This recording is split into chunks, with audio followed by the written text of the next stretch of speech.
Canelo Alvarez, Dmitry Bivol goes down Saturday, May 7th. I'm going to break this fight down, give you the keys to victory for both fighters. This is your boy JG. This is the Punch Report.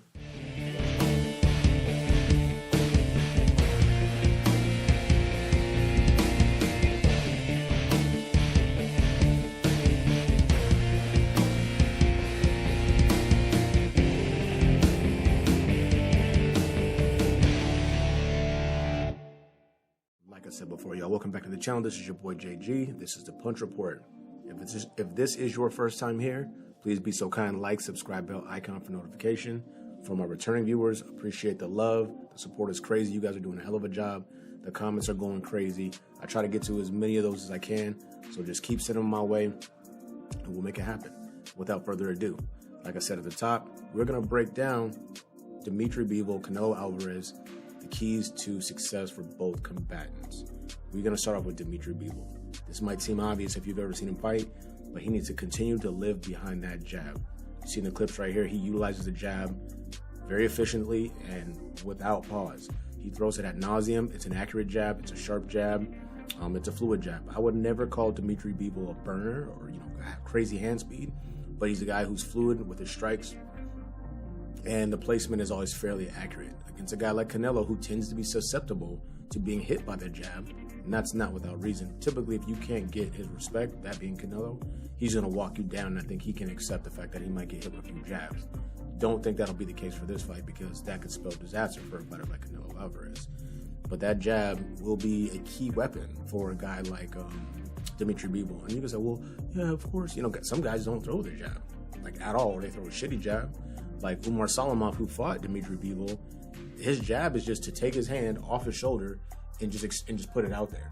Not pump it, not blast it out there, not, fire it. He just will put it out there like a fucking high five. But I don't know. So that's just my larger point is Dmitry Bivol has a good jab. It'll be an effective weapon against Canelo, and he's going to have to live behind that thing to have any chance for success. Number 2 for Dmitry Bivol, dominate the distance. He does this exceptionally well. Take a look at the clips. Subtle movement, just a half step back, control the range, counter if necessary, or if your opposition standing in front of you not doing anything at all, make him pay for it. He's a master at this, and just forget the clips that I put in here. Just go watch any of his last 3 fights or 4 fights. He manages the range better than... He's really good at this. Let me just say that. It's kind of breathtaking. But anyway, dominate the distance. I've never seen him in a situation where he wasn't able to do that. I've seen him shell up in a fight.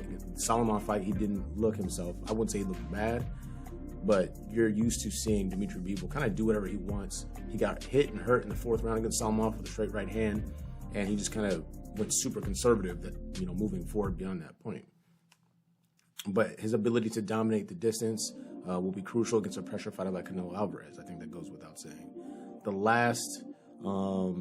The last key to success for a Dmitry Bivol, it's probably going to be the most important thing that's not striking, boxing, or technique related. It's going to be his composure.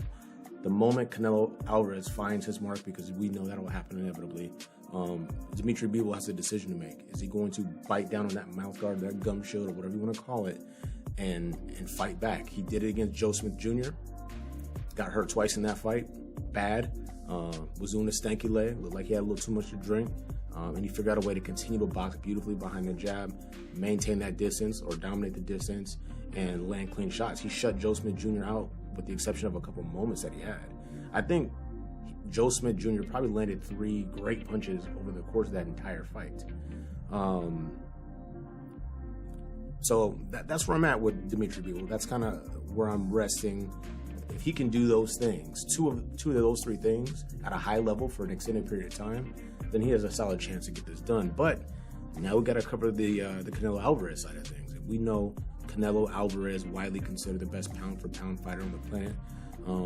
I'll put Bud Crawford in there, but I give the edge to Canelo just because he's fighting 4 times a year. He's extremely active, and now he's setting his calendar, so it's looking good for he and his team for kind of maintaining that top spot. Number 1 for Canelo Alvarez. He does this well. I can't see it changing here. I can't see a situation or scenario where Dmitry Bivol could keep this from happening. But Canelo Alvarez is coming to destroy your body. Straight like that. Teddy Atlas has a saying, it might not even be his, but I heard him say it, you know, putting water in the basement. He does it from round one till he gets you out of there. He does not abandon the body no matter how much success he's having upstairs. Even when he gets you hurt, he's a very patient finisher, going downstairs to the body, hurting you there, and then making the commitment to get you out of there. I think the best example is in this clip against Caleb Plant when he dropped him the first time. He sets him up. Caleb Plant languished on the ropes way too much. That was a tactical error on his part. So Canelo Alvarez goes downstairs, two body shots. Then you see him the leaping left hook, hurts Caleb Plant, drops him. But that body work is something that's going to be vicious and something that Dmitry Bivol is going to have to contend with, especially if you think about Canelo being a shorter fighter. The body's readily available. He did it against Plant. He did it against Billy Joe Saunders and wrecked his body before he exploded his face and got him up out of there. So that body work's going to be number one on my list for Canelo, something he needs to continue to do and do at a high level to have to ensure himself, success moving forward. The number two thing for Canelo Alvarez is going to be defensive versatility. I think Bivol's strong enough and has enough pop on his punches. The typical Canelo high guard walking forward is not going to be readily available to him. Now, if one or two rounds goes by and I can determine or ascertain that Dmitry Bivol has nothing for Canelo, then you might see it. But I look to see more of the Danny Jacobs Canelo Alvarez with the crazy head movement. Y'all all see the clip. I'll put it in here. The high guard. He even has a modified version of the shell that he utilizes, just switching up different looks defensively to keep the opposition guessing. That's straight out the Mayweather playbook. Don't get mad because I said that. It's true. It's all good. Canelo's a student of the game. He always has been. It's what makes him great. And last but not least for Mr. Canelo Alvarez, his destructive power. Now, this is my favorite thing to address. Oh, also, make sure you stay to the end of the video. I have one X factor that you guys are going to enjoy that I feel like will ensure victory for one of these combatants. Now, the explosive power, the destructive power. We know guys who can separate you from your senses, right? Tank Davis, Leo Santa Cruz, everyone that Deontay Wilder fought, even Tyson Fury, even though Tyson Fury's 300-pound ass got up off the dirt and did his thing. Those are the kind of guys where you get blasted and you wake up and you ask, what happened? Canelo Alvarez has a different style of power where he's brutalizing body parts, exploding your eye, right? We know about Billy Joe Saunders. I forgot who it was that he punched and exploded his bicep. He puts actual damage on you. He's changing the anatomy of your person. That's Canelo Alvarez style power. So maybe he doesn't knock you out in one shot like some other guys, but he makes you reconsider, do I still want to do this? Add me Yildirim, quit on the stool. He has that kind of destructive power. If Dmitry Bivol can't figure out a way to keep Canelo off him, he will be a victim like everyone else was to that power. Caleb Plant felt it, obviously, got stopped in the 11th.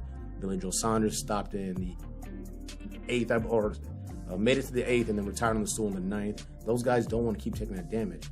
You see Billy Joe Saunders now, Google him, he big as hell now. Shout out to Canelo and that payday. But those are the keys to success or to ensure victory for both combatants.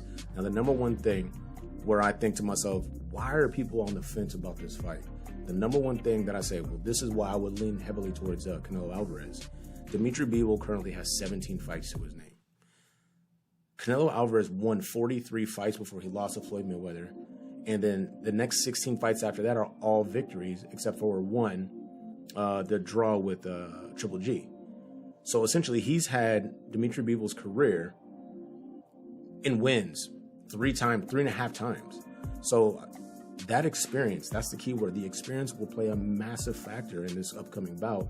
And I will not ignore that because people are saying, oh, that he's 175 and he's young. You guys are the same age, 31 years of age for both combatants, separated by mere months. Canelo's also an M-prime fighter with a bunch of momentum, coming in hot, fought 4 times last year and looked good doing it. I mean, he's coming off a stoppage victory over Caleb Plant at 168 pounds to become undisputed. And shout out to Dmitry Bivol. He's coming off a Umar Salimov victory that went. That's the other thing. Dmitry Bivol, he can knock somebody. He hasn't stopped anyone in 6 fights. All UDs. He has not stopped anybody in 6 bouts. He fought Jean Pascal, and Jean Pascal was a punching bag in that fight, and he couldn't get him out of there. So this belief that somehow suddenly he's going to knock out Canelo Alvarez, it's highly unlikely, and we know Canelo Alvarez has a crazy-ass beard, crazy chin game. I'm not saying you should go out there and just test that on a regular, but we know Canelo has that. So my final thought is this: the experience of Canelo Alvarez, the fact that he's been in it with the best of the best, no bullshit, you can't argue it, don't even bother, for me is why I easily lean heavily towards Canelo Alvarez and get this done against Dmitry Bivol. No disrespect to Bivol, tremendous fighter. I think he'll go on and do great things in in his division at 175 pounds. There's still great fights there. Soto Ramirez, two cats just lined up to fight. Joe Smith Jr. and Archer Beterbiev. All those fights are there. Shout out to all those guys. I think Canelo will come up, box his ass off, and find a way to get it done. And might I even say late round stoppage? I don't know. This is your boy JG. This is the Punch Report. Like, subscribe, bell icon for notification. We out.